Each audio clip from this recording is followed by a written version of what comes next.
Alors la question des soft skills, c'est l'évolution naturelle d'une réflexion autour de quelles sont les compétences qui sont vraiment utiles à la performance des entreprises. On a parlé longtemps de hard skills, c'est-à-dire des compétences métiers, et puis on a vu apparaître depuis quelques années une couche nouvelle qui s'appelle les soft skills, et on commence à voir apparaître une troisième couche qui s'appelle les math skills. Donc on en est encore à soft skills. Alors c'est quoi les soft skills ? De façon très grossière, c'est de se dire que bien sûr qu'on a des comportements et des compétences qui sont liées au travail, au métier qu'on exerce, mais qu'il y a par-dessus ça une espèce de sphère de compétences qui serait comment on le fait. C'est-à-dire comment on interagit, comment on se comporte, comment on crée, comment on gère des émotions, etc., etc. Alors, cette catégorie-là de compétences, elle est très déroutante pour les chercheurs, parce que c'est une catégorie qu'on a beaucoup de mal à toucher et à appréhender. Pour le dire autrement, les soft skills, c'est une métaphore, mais ce n'est pas une réalité scientifique. Alors si on creuse un peu quand même, on trouve deux types de compétences. La première partie, ce sont des compétences relationnelles et émotionnelles qui effectivement ont une contribution parfois dans certains métiers. Alors le problème c'est quelle est la part de contribution de ces compétences-là. Quand on est vendeur, effectivement la partie relationnelle, la partie d'interaction, la partie émotionnelle est très importante.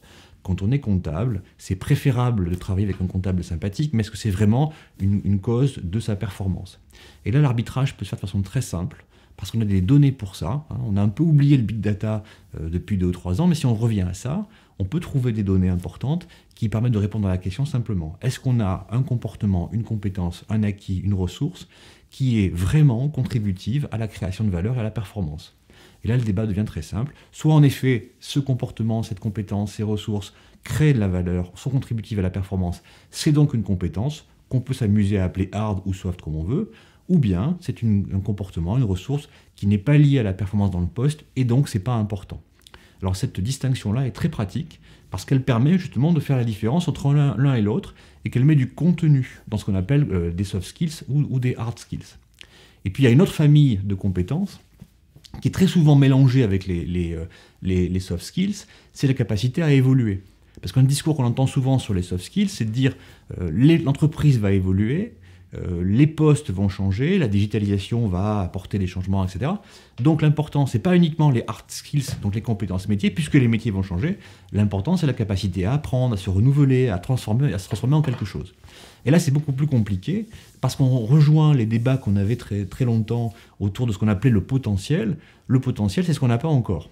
Et donc mesurer ce qu'on n'a pas, c'est quand même très compliqué. Et là, il y a des sujets intéressants à adresser. Est-ce que les entreprises savent formaliser quels seront leurs besoins à l'avenir? Est-ce qu'elles font de la GPEC?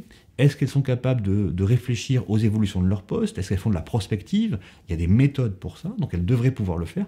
Ou bien, est-ce qu'elles se refusent à faire ça par incompétence, par manque de moyens, par manque de technique, ou parce qu'elles sont dans un environnement très turbulent, mais peut-être alors est-ce qu'elles se contentent, et c'est un peu confortable, de repousser le problème du côté des salariés en disant que c'est à eux de s'adapter et d'avoir des ressources adaptatives. Et là, c'est quand même un sujet beaucoup plus compliqué à adresser.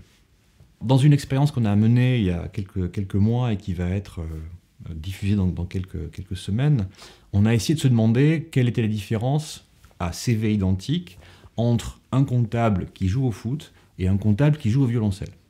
Alors, d'un point de vue de compétences, ça met en avant les mêmes soft skills. Jouer au foot ou jouer du violoncelle, c'est jouer dans une équipe collective, alors une équipe de foot ou un orchestre, donc c'est une capacité à s'ajuster à l'autre, à prendre en considération ses besoins. Donc, au fond, c'est les mêmes soft skills. Sauf que, quand on est joueur de foot, à compétences égales, donc avec le même CV, on est évalué aux alentours de 2,5 par les recruteurs. Quand on joue au violoncelle, on est évalué à 4,7 sur 5. Donc bizarrement, on préfère le comptable qui joue du violoncelle au comptable qui fait du foot. Et comment est-ce qu'on peut expliquer ça? Parce qu'en fait, la différence entre le footballeur et le violoncelliste, c'est pas uniquement une différence de type d'exercice, mais c'est aussi des stéréotypes liés au milieu social. Le foot, c'est plutôt un sport populaire porté par des gens qu'on imagine de niveau d'éducation, de niveau relationnel, de niveau de culture un peu moyen. Ça fait appel à un écho, un aléa, ça fait appel à un imaginaire qui est TF1, les crackers et la bière. Alors que le violoncelle, on imagine plutôt une belle salle avec du velours rouge, des boiseries et du champagne.